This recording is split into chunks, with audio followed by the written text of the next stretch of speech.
Welcome once again to Auto Mundial, the weekly home of all the latest motoring news and reviews. This week, the competitive world of all-electric pickup trucks gets a new challenger.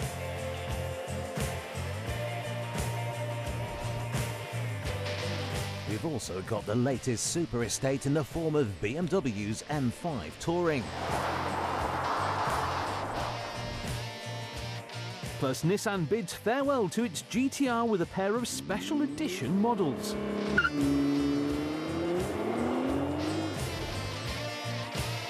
That's all coming up. First though, the news.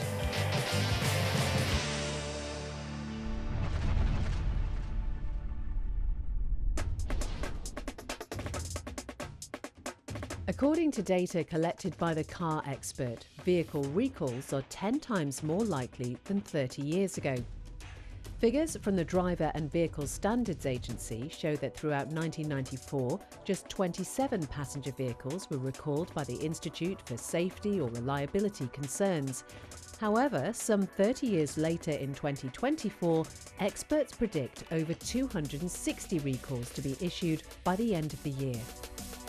Mercedes-Benz alone in 2024 has amassed 16 individual recalls in the UK, totalling some 337,000 cars.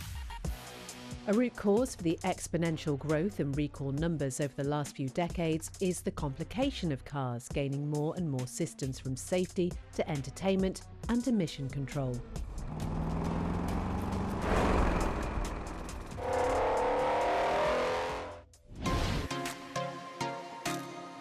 First launched in 2020, the Polestar 2 is no doubt the Volvo's sub-brand's most recognisable car, and having now sold over 30,000 examples in the UK alone, is also quite the successful model. But as the Chinese car maker looks to expand its stake in the UK car market, the Polestar range is growing rapidly. Among the list of new Polestar machines hitting UK shores is this, the 4. And making the most of our nation's appreciation of the 2's fastback roofline, it gets coupe SUV styling. But unlike most coupes, this new all-electric Polestar does away with a rear window. And instead of a rear-view mirror, Polestar gives its drivers a camera and a screen. So you may feel like you're driving a new van. During our time with the car at Salon Privé in Chelsea a few months ago, we found the blanked-out rear window to make for a slightly claustrophobic rear set of seats. You can add as much mood lighting as you want, but nothing will beat natural light. The rest of the cabin is certainly far less dim, however, with a nice overall design combining soft materials with a stylish, minimalistic look and plenty of top luxuries. Sportier supportive seats, even in the rear, give the car a sporty feel on board, whilst the kick of Polestar's top 536 brake horsepower dual motor setup will confirm your dynamic assumptions. For a more relaxed driving experience, 268 rear-wheel drive brake horsepower is available in a long-range model. Powering both editions of the car is a whopping 100 kilowatt-hour battery, good for either 385 or 367 miles on a charge, depending on your hunger for power. Where Polestar is a Volvo sub-brand, Hyundai gets its own team dedicated to luxurious offshoot projects in the form of Genesis, and it too is looking to conquer the world of all-electric coupe SUVs. Though unlike the Polestar 4, this new Genesis GV60 gets a rear window, letting in lots of light for greater rear passenger comfort and, in our opinion, resulting in a better looking rear end. Under the shell in any variant sits a 77 kilowatt-hour battery, providing between 320 and 290 miles of range across a trio of performance options. At the entry level is a rear-wheel drive 225 bhp model, but for those looking for more speed, a near 490 brake all-wheel drive model is about draining the battery as quickly as possible. Inside, the GV60 gets all the luxuries you would expect from a Genesis, the manufacturer doing its best to challenge the likes of Bentley on a fraction of the budget. Lovely leather seats all appear far plusher than the Polestar, whilst the general design philosophy is clearly catered to opulence rather than the Swedish-inspired model's minimalism. We especially appreciate the almost jewel-like centre console and better integration of displays. Where the Polestar gets a large eyesore of a touchscreen, the Genesis features a more discreet dual display across the dashboard. The Genesis may not have quite the aesthetic design in line with modern trends, but for that reason we would rather live with it day to day over the Polestar, despite not quite matching the Polestar on range and performance. But realistically, trips in excess of 300 miles are not all that common on our little island. With high-performance models available, the GV60's price can stretch all the way up to the £70,000 mark. But for its better range, we would recommend the £54,000 entry-level model. If greater range and sharper looks still tickle your fancy, the Polestar 4 is available from just under £60,000.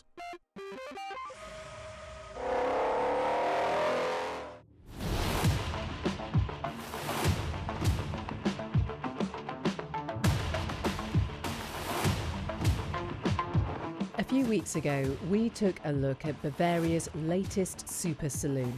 The BMW M5 may have grown to indecent proportions, but in its new plug-in hybrid form, it also gets a shed load of power. So, BMW hopes you won't notice the model's newfound heft. And now the model has seemingly grown again, but unlike its previous diet of junk food and cake, we actually appreciate the M5's latest bulk gain. Yes, there is a new sporty BMW estate in the form of the M5 Touring, giving those with a busier life the chance to experience electrified M-Power. And for that, the new M5 is all of a sudden far more attractive in our eyes. Not only does it present as a better all-round package, we also see it as a better-looking car, with its longer roofline, squared-off rear end and larger rear windows. Much like the regular 5 Series, the Touring's larger dimensions are evidently best felt inside, with rear passengers getting far more headroom, while the taller, longer boot is the perfect space for a dog. Albeit as long as your dog can cope with rather impressive acceleration. Under the bonnet sits the same 4.4-litre V8 and electric motor that power the standard M5, providing 727 combined brake horsepower and 737 pounds-feet of torque.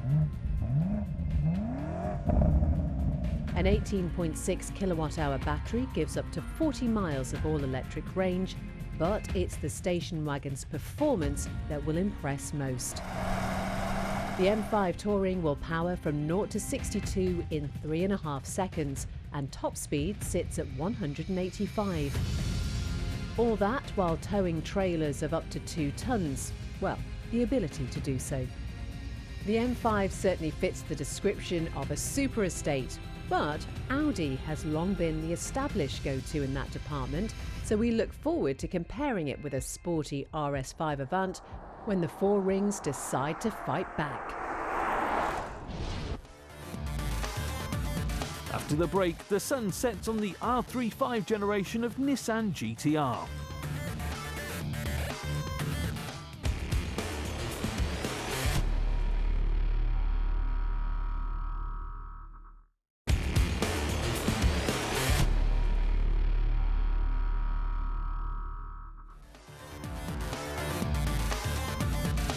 Welcome back. Coming up, can the Ford F-150 retain its crown as a best-selling pickup truck into the EV age?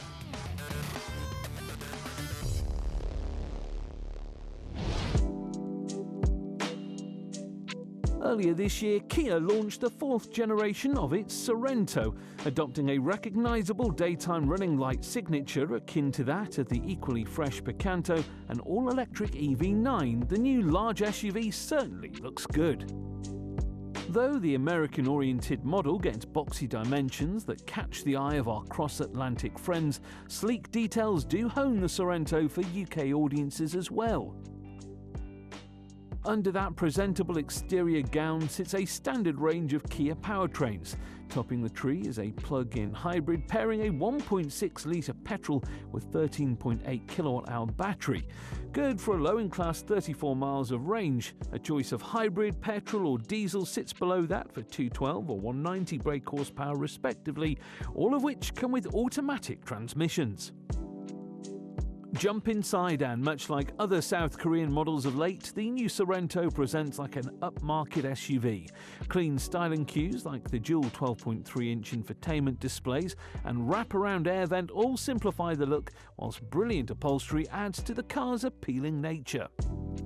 Seats with about as much support as a church pew do somewhat tarnish that elevated look, but the seat's smaller chunk does allow for good legroom for all 3 rows, even the rearmost pairing if you choose to tick that option. However, we would suggest not adding a 6th and 7th seat, as that will drop the commendable 610-litre boot down to just 180. Traditionally, we would consider Kia to be one of the many budget manufacturers attempting to break into a higher space. However, the new Sorento hits the market at over £42,000, and whilst new car prices are rising, that figure seems a bit much to us, especially given the competition. In the SUV world, few names can outclass the Land Rover moniker, and with its newly inflated price tag, the Sorento is now under threat from the likes of this, the Land Rover Discovery Sport. Starting at $43.5, the Discovery Sport is by no means cheap, but it does present as a budget Land Rover. Nevertheless, it makes the most of many JLR luxuries, placing it in a higher, fancier echelon. Indeed, a simple dashboard with a well-integrated 11.4-inch infotainment display and nice leather upholstery comes as standard, though wool is a nice option for those so inclined. Charging ports and climate controls are available to all rows of seats in what is a tech-heavy place to be. Chunky chairs do look far more comfortable than those of the Kia, but space for rear occupants does shrink in comparison. Over 700 litres of boot space is available with the 5-seat model, so, once again, we would avoid the third row and its extra squeeze. But look a bit closer, and Jaguar Land Rover models have a reputation for subpar build quality inside, so the lovely appearance may show signs of wear and tear rather quickly. In addition, JLR's Pivi Pro infotainment software is known for its confusing layouts and perhaps not the fastest response times. Then again, phone connectivity is king in 2024. It isn't just a poor reputation for interior quality that JLR suffers from. Mechanical reliability is a well-documented concern among consumers. Speaking of engines, the Discovery Sport is available with a choice of 3. A PHEV alongside 2 diesel hybrids. The former gets 270 brake horsepower and 37 miles of EV range from a 1.5-litre 3-pot, whilst the 163 or 204 brake horsepower diesels get plenty of torque for towing and off-road ruggedness. Visually, the Discovery Sport is just as good looking as on the inside, with sleek details and a compact shape despite what is a spacious cabin. However, balancing on-road comfort with dirt path prowess, it may lack refinement behind the wheel. Simultaneously providing somewhat of an agricultural driving experience and submerged in consumer quality concerns, we struggle to recommend the Discovery Sport over its Korean rival. In fact, anything the Land Rover can do, the Kia can do just as well, all whilst costing slightly less.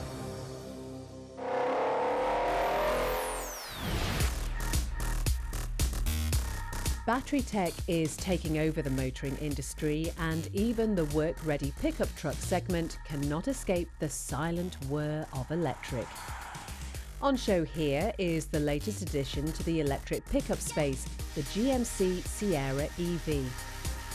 The Sierra may have a rather nondescript face with its lack of grille and cyborg-esque mix of lights and chrome, but a tall, rugged-looking model with sharp angle and recognisable lines, we very much appreciate the car's design.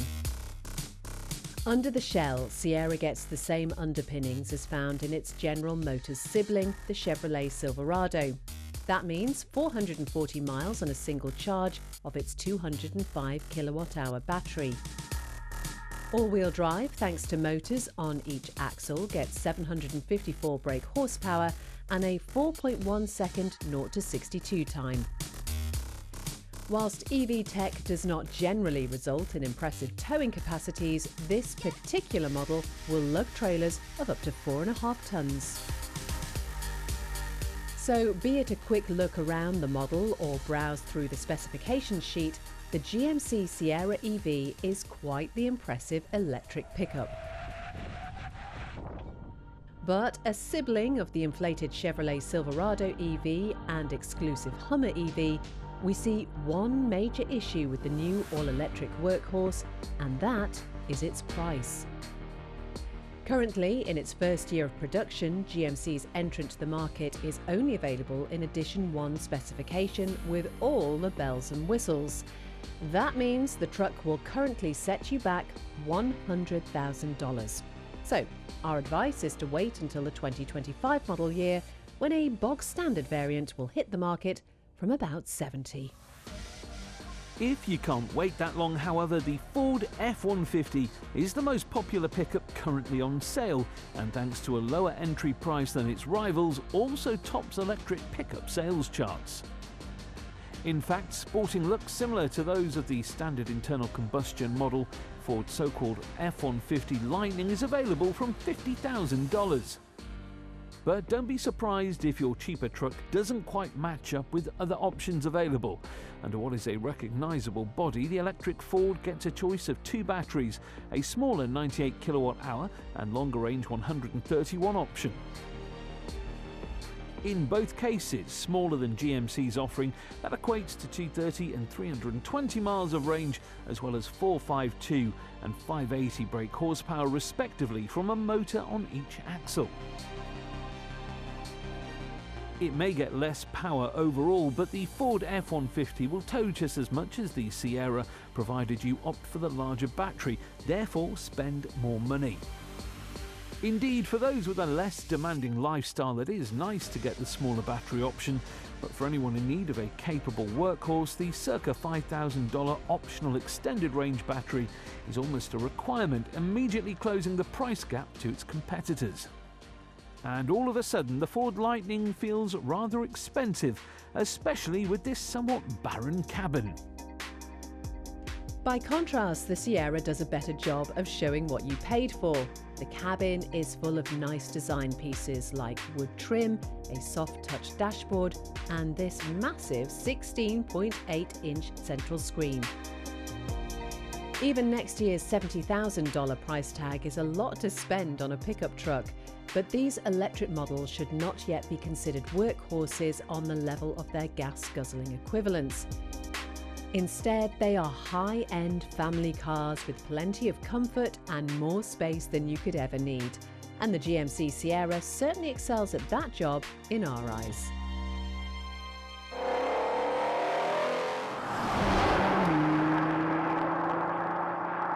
The current Nissan GT-R has been around for 17 years now, slowly evolving into the fine-tuned machine it is today.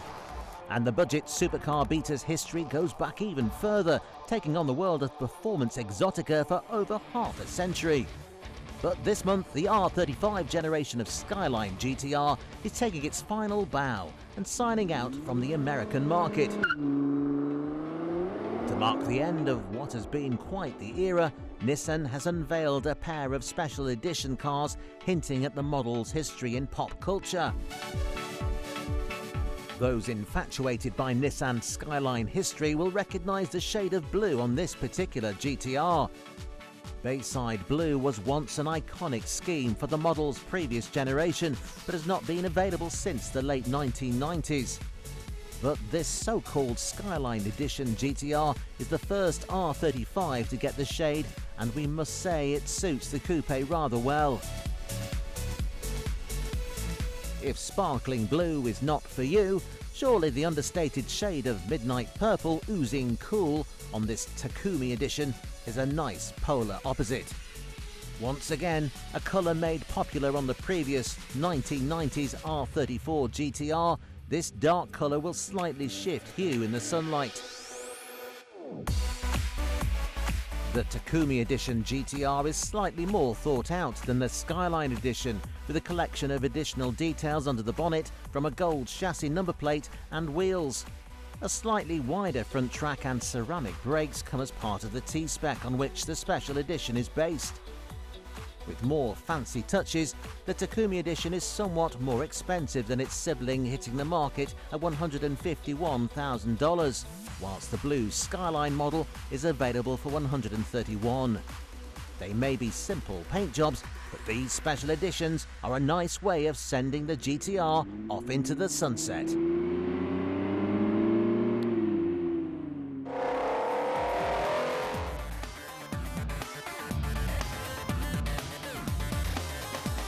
We do wonder what is next for the Nissan GTR, but in the meantime, do tune in next week when Maybach gives the Mercedes SL an extra special touch of luxury.